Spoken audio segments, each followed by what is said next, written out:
आइए आज हम लोग अब स्टार्ट करेंगे उदाहरण नंबर 1। पहले हम लोग पूरा उदाहरण कंप्लीट करेंगे, उसके बाद अध्याय पर जाएंगे। तो उदाहरण नंबर 1 में कह रहा है 4052 और 12576 का HCF यूक्लिड विभाजन एल्गोरिथम का प्रयोग करके ज्ञात कीजिए। इससे पहले हम लोग पढ़ रखे हैं यूक्लिड विभाजन एल्गोरिथम का प्रयोग करके कैसे हम लोग निकालते हैं HCF। आइए बताते हैं। तो चलिए, जैसा कि देखिए इसमें से दे रखा है 40 52 और 12 57 6 का HCF यूक्लिड विभाजन एल्गोरिथम का प्रयोग करके ज्ञात करें। तो यूक्लिड विभाजन का एल्गोरिथम प्रयोग कैसे करते हैं, देखिए सबसे पहले भाग विधि से इसे हल करते हैं। तो बड़े वाले को भाज्य के रूप में रखते हैं 5 7 6, इसे हम लोग भाग देंगे 40 5 2 से।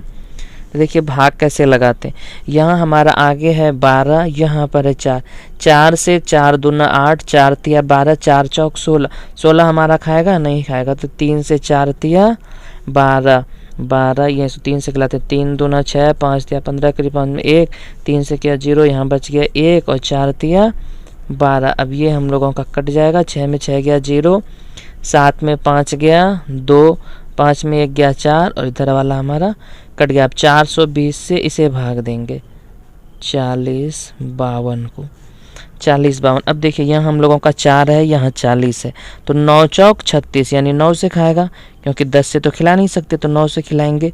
0 1 कम 0, 9 दुनिया 18 करी 8, हाथ में बचा हम लोगों का 1, 9 चौक 36 1 37, 2 2 15 15 में 8 गया 7, यहाँ बचा 9, 9 में 7 गया हम लोगों का 2, 272। अब 272 से हम लोग वापस 420 में भाग देंगे।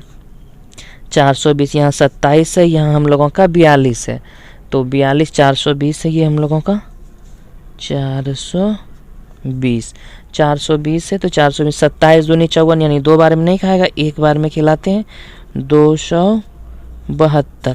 10 में 2 गए 8, यहाँ बचा 1, 11 11 में 7 गया 4, यहाँ बचा 3, 3 में 2 गया 1 यानी 148। वापस 148 से हम लोग 272 में भाग करेंगे। 148 यहाँ है 14, यहाँ 27, तो 14 दुनिया 28, 28 तो खाएगा नहीं तो 1 खिलाएंगे, 1 बार में खिलाएंगे 148। 12 12 में 8 गया 4, यहाँ बचा 6, 6 में 4 गया हम लोगों का 2, यहाँ बच गया हम लोगों के पास 2, 2 में 1 गया 1। अब वापस 124 से भाग देंगे। तो आइए देखते हैं यहाँ पर हम लोगों का अट जाए, नहीं हटेगा। 124 से 148 में वापस भाग देंगे। तो 124 यहाँ 12, यहाँ 14, 12 दूना 24 यानी 1 ही बार खाएगा, तो 1 बार में 124 खिलाएंगे। 8 में 4 गया 4, 4 में 2 गया 2, इधर कट गया 124 को अब हम लोग 24 से भाग देंगे। 24 से भाग देंगे, 24 से भाग देंगे, 24 पंचे 120। अब ये हम लोगों का 4, 2 करी 2, ये कट गया, ये भी कट गया। अब वापस 4 से हम लोग 24 में भाग देंगे। 6 चौक 24, ये हम लोगों का 0 यानी शेष हमारा 0 आ गया। तो हमारे पास ये जो 4 हुआ ये हम लोगों का क्या हुआ HCF। अब यूक्लिड विभाजन एल्गोरिथम का प्रयोग करके देखते हैं। तो यहाँ लिखेंगे सबसे पहले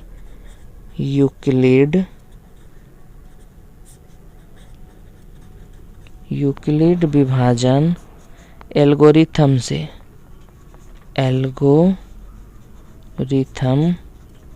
से यूक्लिड विभाजन एल्गोरिथम से निकालेंगे। तो सबसे पहले हम यहाँ पर लिखेंगे A बराबर BQ प्लस R। ये लिख लेने से हमें सजाने में आराम होगा, तो ये लिख लिए।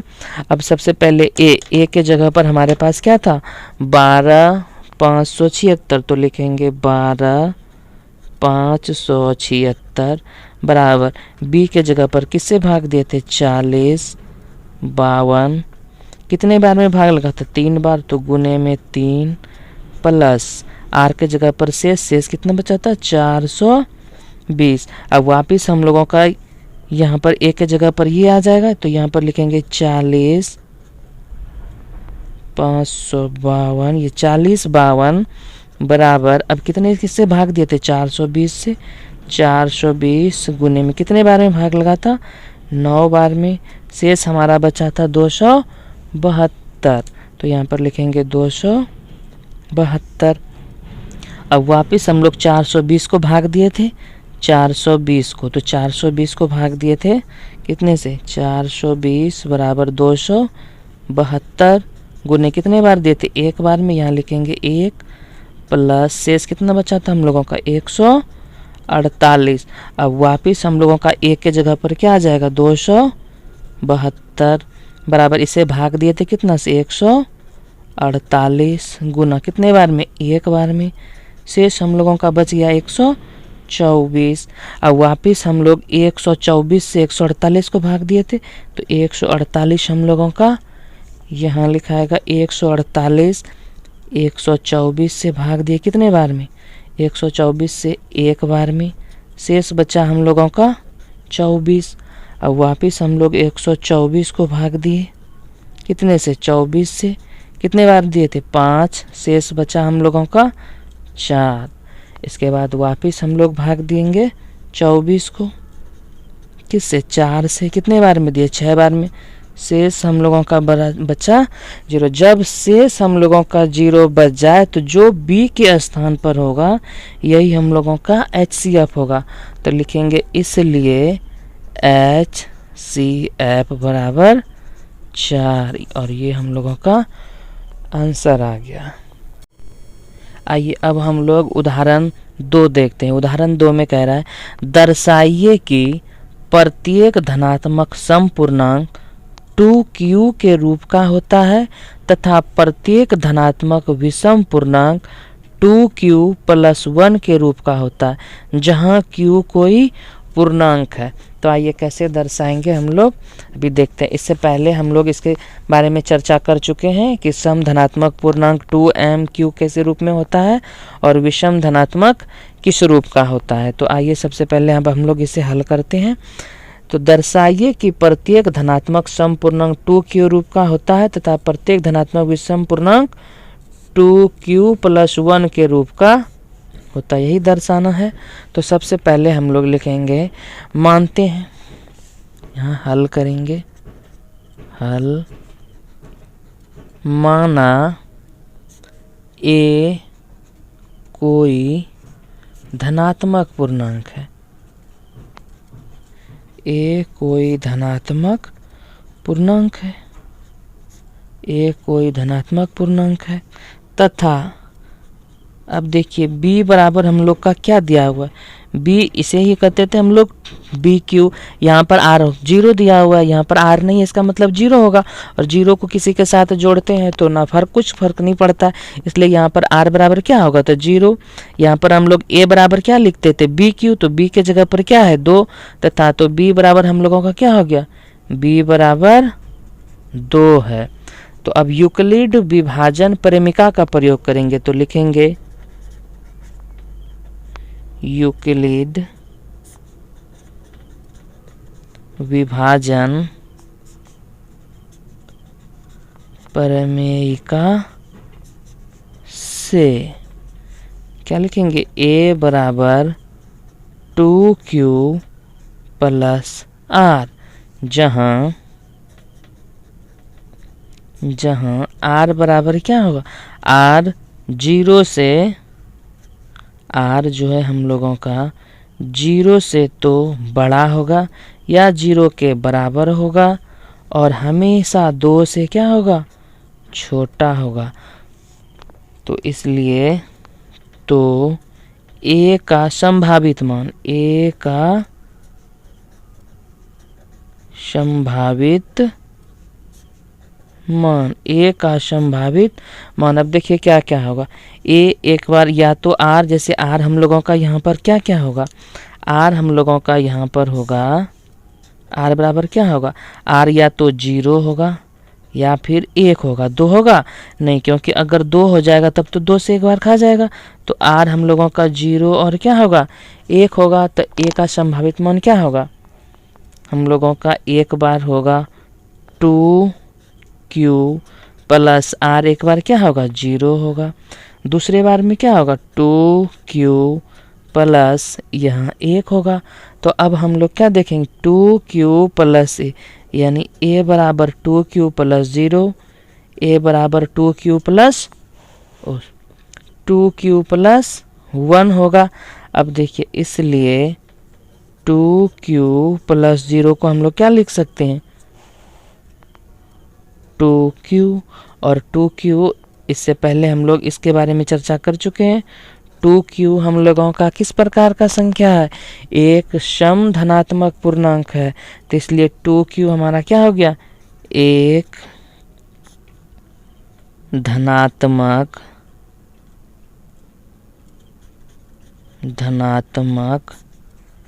सम पूर्णांक है। 2q हम लोगों का क्या है, एक धनात्मक सम पूर्णांक है। तथा में हम लोग लिखेंगे तथा। अब देखिए 2q प्लस 1, 2q प्लस 1 कैसा संख्या है, इसमें से जैसे उस वाले चर्चे में हम लोग बताए थे, इसके जगह पर अगर 1 2 रखेंगे तो उसी तरह यहाँ 2q प्लस 1 हम लोगों का धनात्मक विषम पूर्णांक है। यही हम लोगों को दर्शाना था और यही हम लोग दर्शा दिए बस। अब एग्जाम्पल नंबर 3 देखते हैं। उदाहरण 3 में दिया गया, दर्शाइए कि एक धनात्मक विषम पूर्णांक 4q प्लस 1 या 4q प्लस 3 के रूप का होता है जहां q एक पूर्णांक है। तो आइए देखते हैं कैसे दर्शाते हैं हम लोग इसे। जैसा कि यहाँ दिया हुआ है, दर्शाइए कि एक धनात्मक विषम पूर्णांक 4q प्लस 1 या 4q प्लस 3 के रूप का होता है जहाँ q एक पूर्णांक है। जैसा कि इससे पिछले वाला हम लोग दर्शाइए, बिल्कुल उसी तरह इसमें करेंगे। तो सबसे पहले लिखेंगे हल। माना a कोई धनात्मक पूर्णांक है, a कोई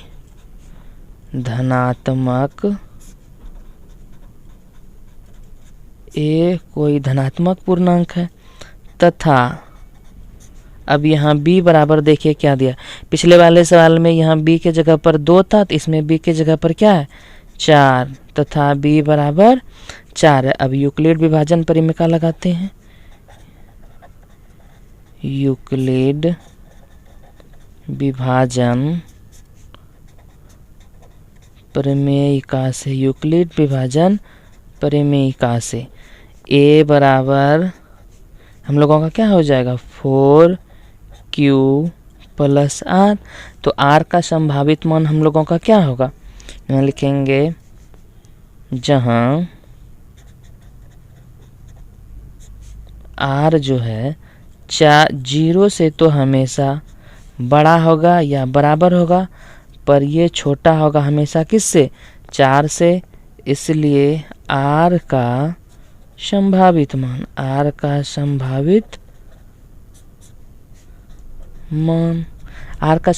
मान क्या होगा, r बराबर या तो r हम लोगों का 0 होगा या फिर 1 होगा या फिर हम लोगों का 2 होगा या 3 होगा। 4 होगा नहीं होगा, क्योंकि 4 से हमेशा छोटा होगा। तो a बराबर अब देखते हैं हम लोग, a बराबर हम लोगों का क्या होगा 2q प्लस 0, फिर 2q प्लस 1, a बराबर क्या होगा 2q प्लस 1, फिर a बराबर 2q प्लस 2, a बराबर 2q प्लस अब 3। अब हम देखिए यहाँ दिया हुआ है कि धनात्मक विषम पूर्णांक, अगर हम लोग ये 0 ले लेंगे यहाँ पर q का, जैसा कि हम लोग पहले ही बात कर चुके हैं, q के जगह पर 1 2 से लेकर कुछ भी अनंत, अगर यहाँ हम लोग 1 धरेंगे तो 2 1 कम 2 हो जाएगा, 2 और ये सम हो जाएगा। विषम का रूप कौन सा, अगर यहाँ पर हम लोग सॉरी यहाँ हम लोगों का 4 है, ये हम लोगों का 4 है, यहाँ हम लोगों का 4 होगा। तो जैसा कि हम लोग धर चुके हैं, क्योंकि यहाँ 4 दिया हुआ है ना, तो ये 4q plus 0, 4q plus 1, 4q plus 2, 4q plus 3, ये 0 है तो ये 0 हो जाएगा। 4q हम लोगों का ये वाला हम लोगों का सम हो जाएगा, ये वाला हम लोगों का सम हो जाएगा, क्योंकि यहाँ पर सम दिया हुआ था, इसलिए विषम पूर्णांक हम लोगों का क्या होगा, इसलिए 4Q + 1 तथा 4Q + 3 एक क्या है, एक धनात्मक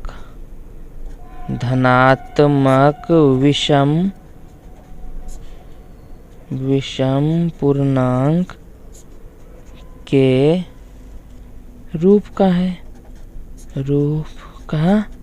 और यही हम लोगों को दर्शाना था। उदाहरण नंबर 3 के बाद आइए देखते हैं उदाहरण नंबर 4। उदाहरण नंबर 4 में क्या कहता है, एक मिठाई विक्रेता के पास 420 काजू की बर्फियां हैं और 130 बादाम की बर्फी हैं। वह इनकी ऐसी ढेरियां बनाना चाहती है कि प्रत्येक ढेरी में बर्फियों की संख्या समान रहे। जैसे अगर मान लेते हैं कि ऐसे कह रहा है कि 1 2 3, अगर इस लाइन में 3 है तो हमारा इस लाइन में भी 3 ढेरी, ये इस प्रकार ये कह रहा है कि इसके पास 420 काजू की बर्फी और 130 बादाम की बर्फी है। तो ये कितने लाइन लगाए कि सारे में सारे बराबर हो जाए। तो ढेरियां बनाना चाहता है, प्रत्येक ढेरियां में बर्फियों की संख्या समान रहे तथा ये ढेरियां बर्फी की परत में न्यूनतम स्थान घेरे। इस काम के लिए प्रत्येक ढेरी में कितनी बर्फियां रखी जा सकती है। यानी कि ये कह रहा है इस लाइन में जब समान तरीके से सजाना हो तो हम लोग इसका एचसीएफ निकालेंगे। एचसीएफ निकालने का देखिए सबसे छोटा क्या, 130। 130 से हम लोग भाग देंगे 420 में। 13 13 दूना 26, 13 39, यानी 13 से 13 39 और 0 करी 0, ये 0 12 12 में 9 गया 3, यहाँ बचाइए तो ख़त्म हो गया। अब 30 से हम लोग वापस 130 में भाग देंगे। अब देखिए यहाँ 3 है, यहाँ 13 है, 3 चौक 12, यानी 4 बार में भाग लगेगा। 4 तिया 12, 0 में 0, 3 में 2 गया 1, 1 से अब हम लोग 30 में भाग देंगे। तो 10 से 3 बार में 10 तिहाई 30, यहाँ बच गया शेष 0, यानी 10 ढेरियाँ लगाएगा। अगर वो 10 ढेरियाँ लगाता है तो उसका बर्फी समान बना रहेगा। तो ये लिखेंगे हम लोग यूक्लिड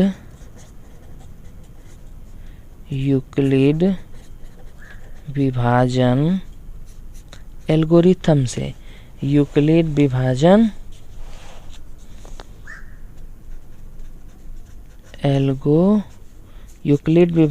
एल्गोरिथम से।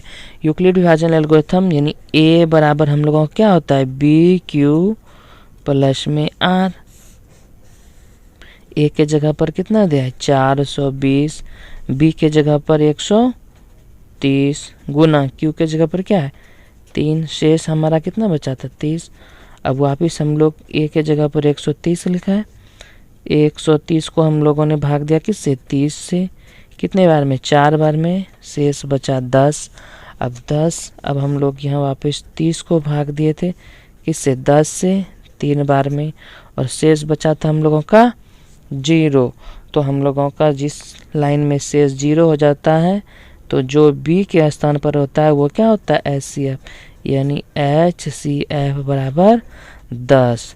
तो वह ऐसा 10 ढेरियाँ लगाएगा जिसमें से उसके प्रत्येक ढेरी में बर्फी समान रखा जाएगा।